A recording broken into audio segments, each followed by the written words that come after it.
अस्सलाम वालेकुम।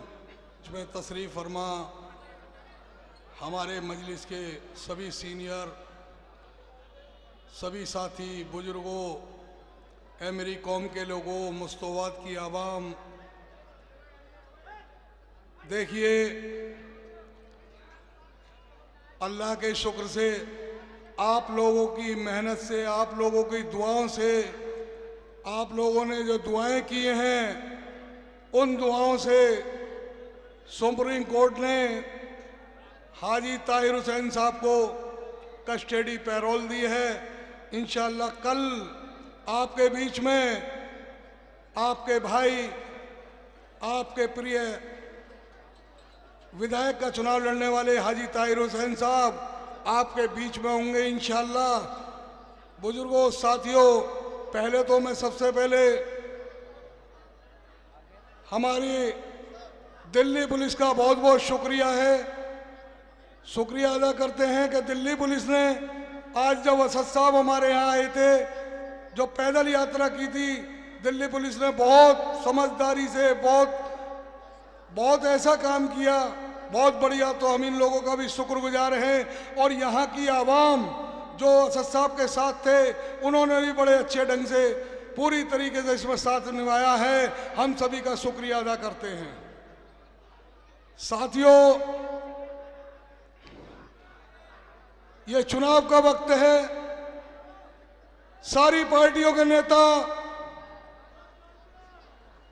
चाहे वो आम आदमी पार्टी हो या वो कांग्रेस हो या बीजेपी हो, तीनों पार्टियों के नेता यहां आएंगे और आपको बहकाने का काम करेंगे।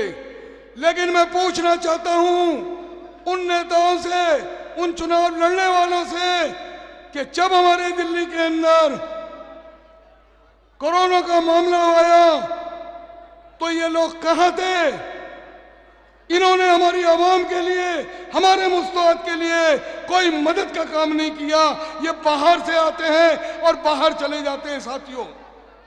और एक ने तो ऐसा ही किया, दिल्ली के मुख्यमंत्री अरविंद केजरीवाल ने क्या किया साथियों, कि जिस वक्त के अंदर कोरोना का मामला आया तो इसी अरविंद केजरीवाल ने कहा मरकज के अंदर ताला लगाइए और मरकज के खिलाफ मुकदमा दर्ज कराया। साथियों, साथ साहब को गिरफ्तार करो, जमात वालों को गिरफ्तार करो, इन्होंने कोरोना फैलाया है। इसने पूरे देश के अंदर, नफरती चिंटू ने पूरे देश के अंदर हिंदू मुसलमानों के अंदर खाई का काम किया था साथियों। मैं अगर बात करूं अपने मुस्तफाबाद विधानसभा की, तो आपने देखा होगा हमारे सब्जी वाले, ठेली वाले जो मुस्लिम समाज के सिप बिहार में जाते हैं और उधर के लोग, हिंदू समाज के लोग हमारे मुस्लिम मुस्तफाबाद के अंदर आते हैं। लेकिन इसी नफरती चिंटू की वजह से सिप बिहार के अंदर साथियों अगर कुछ लोग चले गए तो उन्हें कहा आपने कोरोना फैला रहे हैं, हम आपसे सब्जी नहीं लेंगे।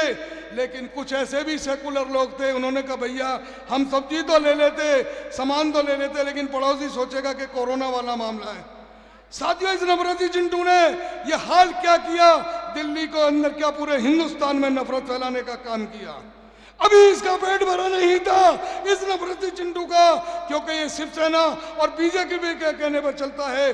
2020 के अंदर जब दिल्ली के अंदर, मुस्तफाबाद के अंदर, सिप बिहार के अंदर, गोकलपुरी के अंदर या हमारे कहीं भी दंगा हुआ तो एक मुख्यमंत्री का क्या काम होता है, चीफ मिनिस्टर का क्या काम होता है? अरे तू वहां से आता, यहां पर आकर जिप्सी के अंदर या पैदल अपनी यात्रा करता और सिप बिहार के अंदर खड़ा हो जाता और सारे जितने भी हिंदू समाज के एमएलए, जितने भी हिंदू समाज के संगठन के लोग थे, उनको लेकर हिंदू समाज में खड़ा हो जाता और सभी से अपील करता और कहता भाइयों शांति देखिए।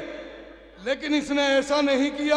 जो मुसलमान विधायक थे उन मुसलमानों को मुस्तफाबाद के अंदर लगाता, वो मुसलमानों को समझाने का काम करते।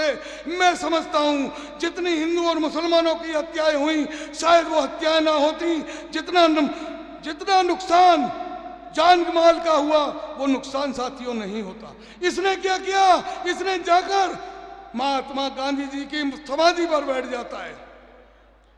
साथियों, ऐसे आदमी का जो झंडा लेकर आ रहा है आपको एक वोट भी देनी नहीं है। इसी तरीके से अगर कांग्रेस चाहती तो कांग्रेस राहुल गांधी भी इसी तरह से आते, कांग्रेस की प्रियंका गांधी भी आती, जो क्या कहती हैं, हम शांति शांति करते हैं, लेकिन नहीं, इनके एमएलए एक्स-एमएलए भी नहीं आए, इनके एमपी भी नहीं आए। साथियों, हमें ही झेलना पड़ा, चाहे वो हिंदू थे या मुसलमान थे, हमारी ही जानें गई, हमारा ही नुकसान हुआ। ये कांग्रेस भी साथियों बाहर के हैं, इन्हें बाहर को भेजने का काम करिए। साथियों, मैं आपको एक चीज और बता देना चाहता हूं,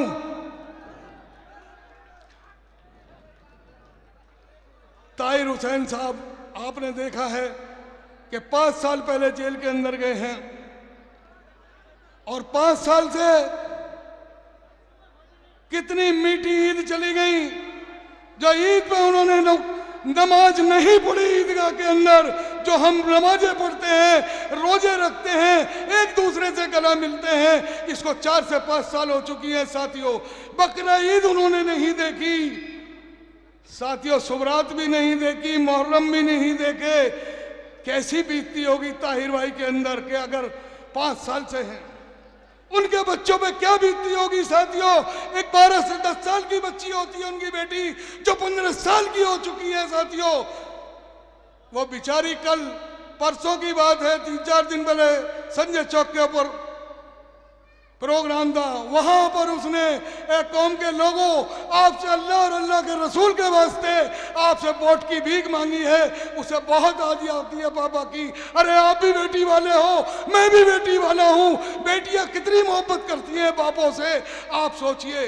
आपको एक एक वोट, पतंग का निशान आने वाली 5 तारीख को।